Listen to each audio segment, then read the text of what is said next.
সুতা না পেঁচাইয়া শুধু সুই দিয়ে খোঁচাইলে হবে না গো।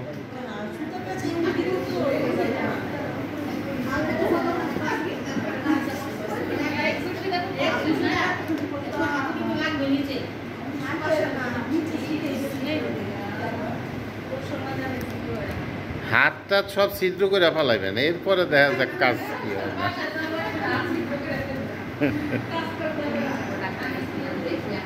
কাজ করে 2-4টা সুইয়ের খোঁচা না লাগলে কি হয়?